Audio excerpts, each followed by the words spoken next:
Okay, thank you very much for this invitation. And we're all here because we want to prevent airborne transmission of respiratory diseases. And key to understanding what we're trying to do is to understand the efficacy and the effectiveness of germicidal UV and the limits of study design and how we're going to address them. So efficacy, just to define terms, is does it work under ideal controlled conditions? And effectiveness is does it work in the real world? And we can think about, what is the evidence that germicidal UV prevents transmission of airborne pathogens? What is the evidence that we can add with new studies? And what are the major pitfalls? So this is sort of a schematic of what I'm going to be talking about. And when we also have to think about our efficacy and effectiveness, the question that we need to be asking right now. Where are we in this process here at the waning of the COVID pandemic? What level of agreement do we even have with the infection protection and control community about the importance of inhalation exposures and the importance of controlling them? And unfortunately, we don't have a lot of agreement there. So we start out standing on the shoulders of giants, of William Firth Wells, Mildred Weeks Wells, Richard Riley, and Cecil Mills, who did the really key studies, both real-world effectiveness studies and efficacy studies in controlled environments. And it's on those that we are building.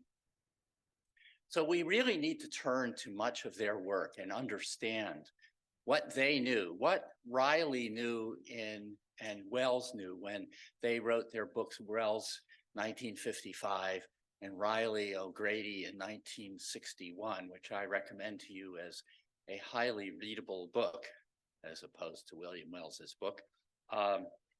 It's much shorter. It's titled Airborne Infection, and it's a really critical book to read. And there's a quote in there on page 159 to 160 that I have truncated a little bit here, but in it he says, it's fair to say that the majority of studies of control, the effectiveness of control of airborne infection transmission have been failures or near failures. And many of these attempts, however, the failure was almost implicit in the study design. This is a hard lesson to listen to, much less to really internalize and build upon. And I have to admit that in some of the studies I've done over the last 20 years, I've made some of the mistakes that he talks about in his book. Then I go back and read it again. Say, oh yeah, he already knew that. I shouldn't have done that. So let me first talk about efficacy studies. So that's where we can do a bunch of different things as efficacy studies. We can look at reduction of microbial load in the environment that is being treated. That's a form of efficacy. We can look at animal-to-animal transmission, and we can intervene and limit that transmission. We can look at human-to-animal transmission, and we can use it as a GUV as an intervention there, demonstrate its efficacy. And we can look at human-to-human transmission in controlled environment. So this is just a stock photo that I thought was fun, human-animal interaction. This is a study of influenza transmission done a little over 10 years ago in the UK in a hotel room where someone was given a dose of influenza virus up the nose and then spent 2 days, starting day 2 and 3 after inoculation, spent 18 hours in a hotel room playing Monopoly and Twister with other people. And there was a little bit of transmission in this study. The only ventilation in this was the bathroom exhaust, which was only operating when the door to the bathroom, when the bathroom light was on, which was only when somebody was in there. So there was very little ventilation in this room. It was pretty muggy, I'm told. And we got about a 20% transmission rate in there. When that study was repeated later, it was a complete failure. So the idea of showing that you can reduce the organisms in the air was introduced by the Welleses, and these are a figure from one of their papers describing a paper at the Franklin Institute in 1945, showing the setup. Looks very similar to the slide we just saw from this, doesn't it? And then this is looking at Riley and Permit's data, looking at this delta KL is essentially air exchange rates per hour, and looking at, with a ceiling fan and without a ceiling fan at various upper room UV doses, and here is decay curves from another Riley paper. So we can do that, and we can do that in a variety of environments. Wells did that actually in the school classrooms to measure the equivalent air change rates from UV in those school classrooms, and that's where they reported it was about 100 air changes an hour when they did the intervention studies for measles. This is touting some of our own work from Harvard School of Public Health and the modeling that others did of that data, looking at the effect of operating ceiling fans and equivalent air changes an hour, and showing that under favorable conditions in a model hotel room with vaccinia virus, we could get up to about 1,000 equivalent air changes an hour with upper room UV. And then this is the Leeds chamber using Far-UV and Staph aureus and looking at the decay rates, that the change in steady state of Staph aureus and the equivalent air changes that they achieved there. So these sorts of studies have been done. That's the first type of efficacy study. The second type of study would be looking at the ability to infect an animal in this environment. So here, Riley and Wells et al. Aerosolized BCG in the Baltimore VA rooms that they had prepared for human to animal studies, and looked at the whether when the UV, like upper room UV was on, did they infect rabbits compared to when it was off. And they showed highly that the upper room UV was highly efficacious in this design. More recently with SARS-CoV-2, the Rocky Mountain lab at NIAID used a quartz tunnel between hamster cages and showed that they could completely eliminate transmission of both the ancestral strain and the Delta strain between hamsters. So animal to animal transmission could be blocked by a high dose of GUV in the 254 range. The Baltimore VA experiment was really critical, I think, in laying to rest the idea that TB was not an airborne disease, that there was an important part of droplet spray. And this was a study where it was transmission between people in the hospital room and guinea pigs. exposed through the ventilation system.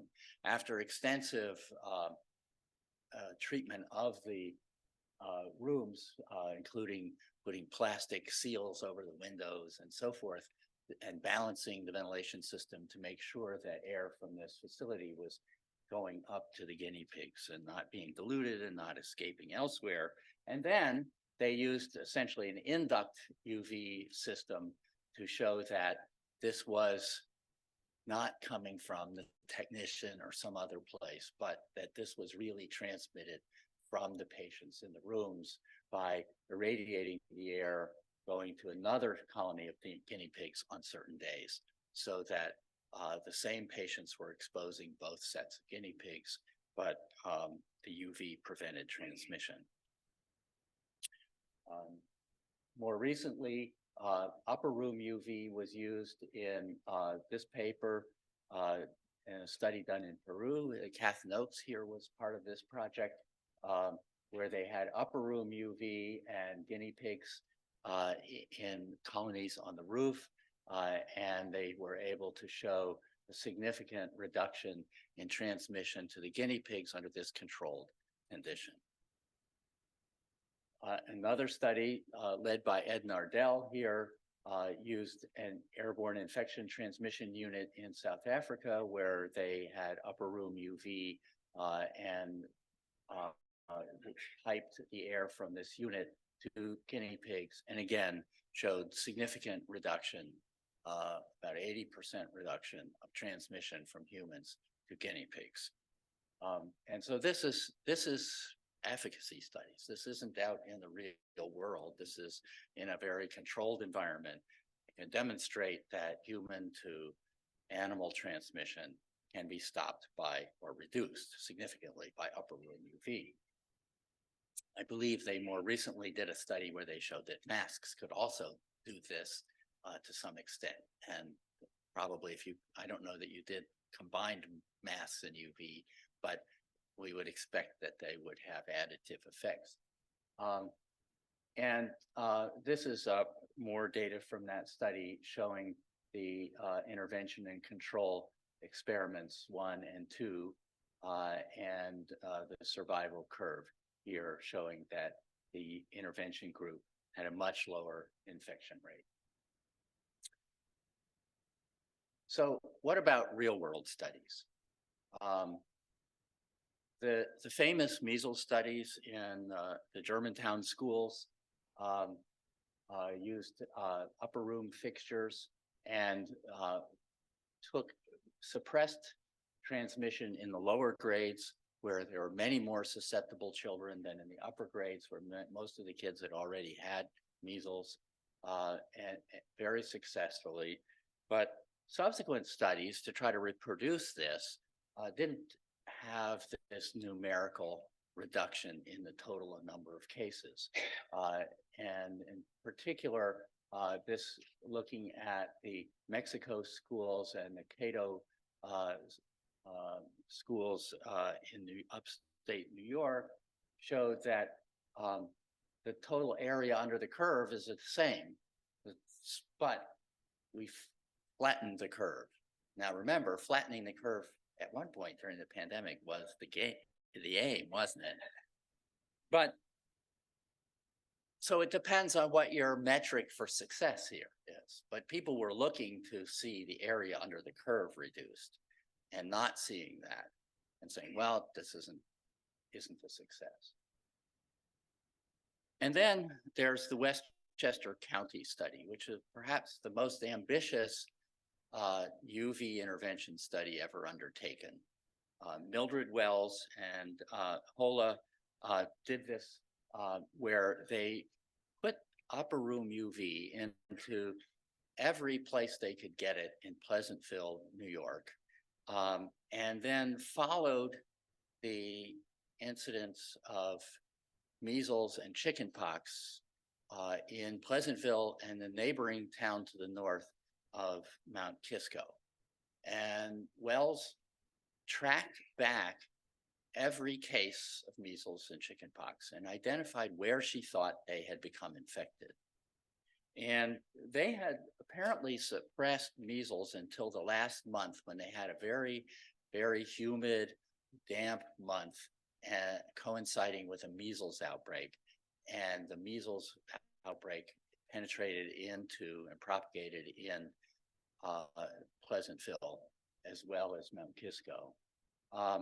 But one of the things that was notable was that they shifted where kids were infected, that school-only exposures were much more common in the control, and home-only exposures were more common in the GUV community.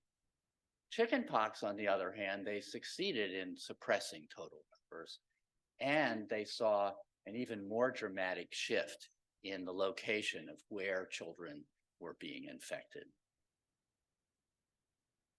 So was this study a success or a failure, or kind of, depends on what you're looking at. And there's a lot of lessons I think we need to learn from this study about what can we do if we have a perfect intervention that doesn't have untoward side effects of particles and ozone, and we could bathe everything in it. What would we achieve? How would we change the epidemiology of these infections?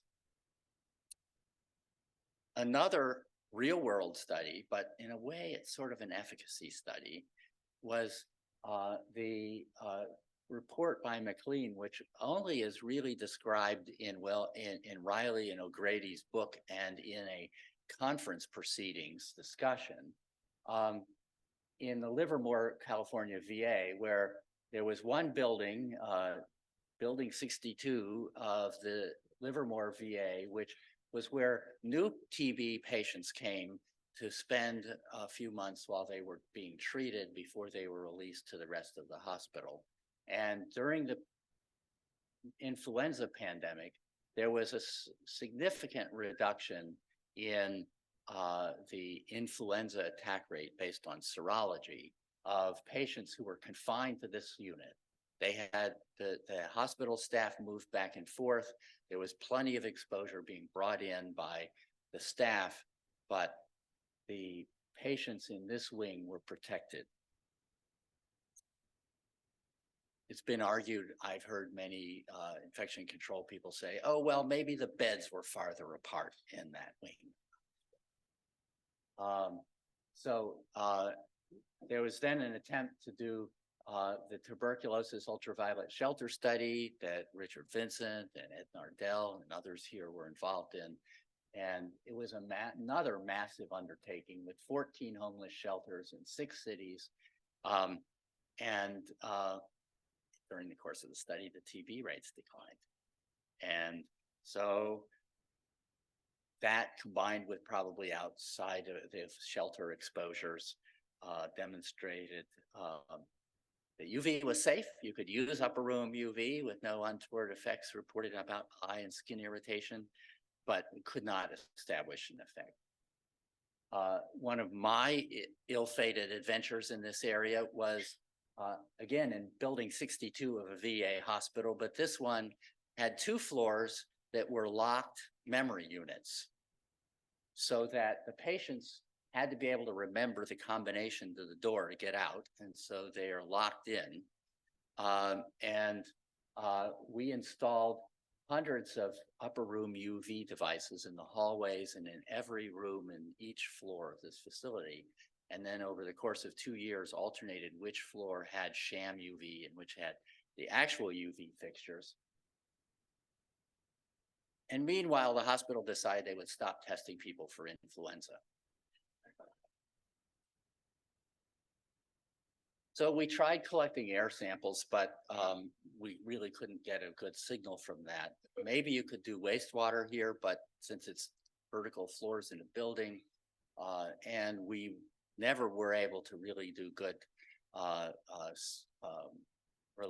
tracer gas release studies in this building, we don't really know whether we had the problem of contamination. Riley really felt that you needed to do separate buildings.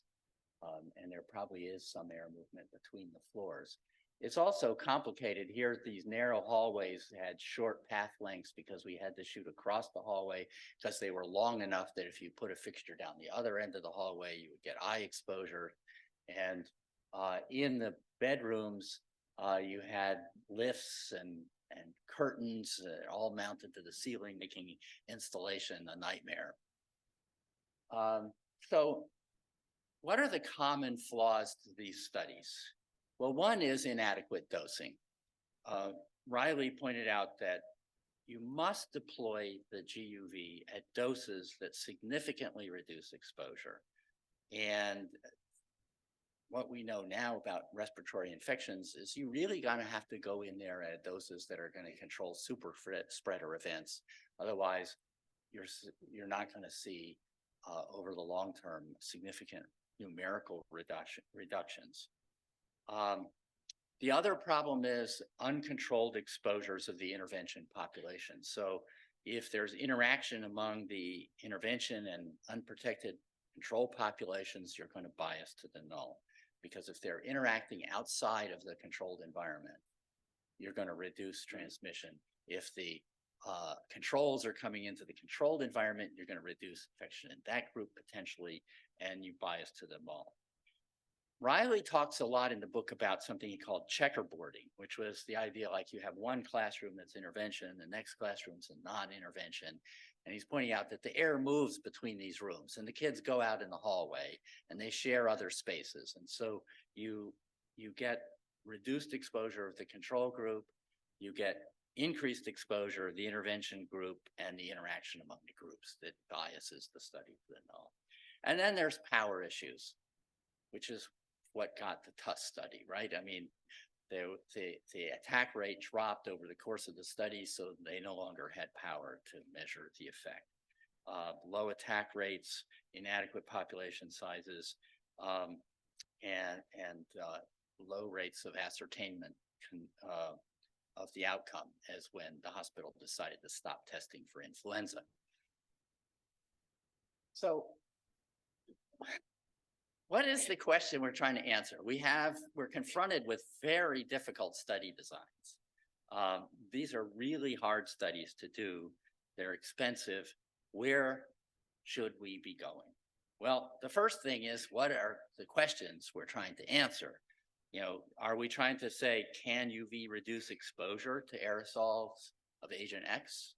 That you can do in these efficacy studies in controlled environments and show that you can reduce the viral load in the air. Is disease X primarily transmitted by aerosol inhalation? I would argue that that's one of the main questions that we need to be addressing now, because we're still hearing people in the IPAC community at CDC and WHO saying, show me the randomized controlled trials. Until then, I'm sticking with surgical masks. And can GUV reduce infection rates in the general population? We look at Wells and Hola and we go, wow, this is really hard to do. And can we protect vulnerable populations, and in what context? And then we come up with this issue that was raised in the last meeting about in vulnerable populations, can you use UV in the same way you might in a working population? So a plug for a study that I'm doing now is evaluating modes of influenza transmission 2. We are not trying to test the efficacy of germicidal UV. We are using germicidal UV, particularly upper room UV, as a tool to block, along with filtration, airborne transmission, to demonstrate what is the role of airborne transmission in influenza. We will hopefully be able to add whole room Far-UV as a second intervention. But that now is in the context of saying, okay, this other part of the study has demonstrated what's aerosol transmission, what's the inhalation hazard. Can we reduce it further with whole room by irradiating space between people? And what we're up against with the medical community is essentially, although most of them probably have not read this paper and wouldn't recognize Langmuir's postulate, that's what I call this, Langmuir, who was the founder of the Epidemic Intelligence Service, he was the chief epidemiologist for CDC in the 50s and 60s, said, what's essential and necessary evidence is the demonstration that the elimination of one or more modes of transmission keep the remaining modes constant, radically, consistently reduces the incidence of actual disease. And what we've seen is that in real world studies, it's virtually impossible to do this. So essentially what's happened, the medical community has set the bar so high that we will never get over it. And we have to find other ways to demonstrate this. So in TB, what has happened is that the human to animal transmission studies demonstrated this and convinced the medical community. We have to be smarter about what kind of studies we're going to do that will get us there. Otherwise, we will be in the same place that the controversy over mask versus N95s, which in my view proves that poor respirator protection programs don't work. Well, we knew that from the coal industry 60 years ago. Why do we have to keep reinventing that wheel? But many interpret these studies of masks versus respirators as evidence that COVID is not airborne. So we have to think carefully about what studies we're going to do and what are the things that will make the points that we need or we hope to make. And I would argue that the efficacy studies are where we probably need to be putting most of our effort. Maybe new molecular methods and wastewater monitoring could get us better outcomes in the real world so we can get some real world studies. But we need to be guarding against this misinterpretation of our results. And many of the real world studies that we can do probably need to be focused on getting people to understand and accept the use of germicidal UV. Thank you.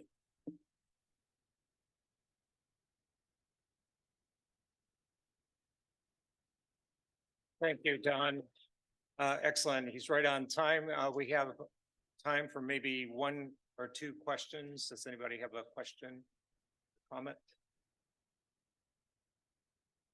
Ed, I see your hand.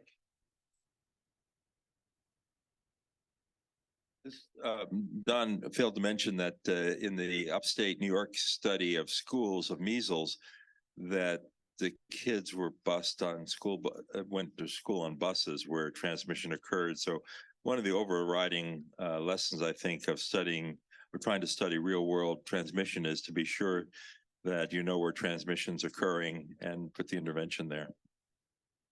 Good. Any other question or comment? Yes, I see that hand back there. Thank you. I think it's interesting the way you talked about studies that are available and what they tell us, but we, as you point out, rarely have the quote unquote killer study or studies we need to button everything down. So there is another way to go about this, several other ways to go about this, including using, a weight of the evidence or risk assessment approach. Clearly, we have a lot of information, a lot of evidence, doesn't all agree, but it seems to me that it's better to do something rather than wait for that perfect efficacy study, even an imperfect one, before we have a strategy to act. Okay. Thank you. Anyone else? All right, I'll invite our next speaker up. We have Dr. Kenneth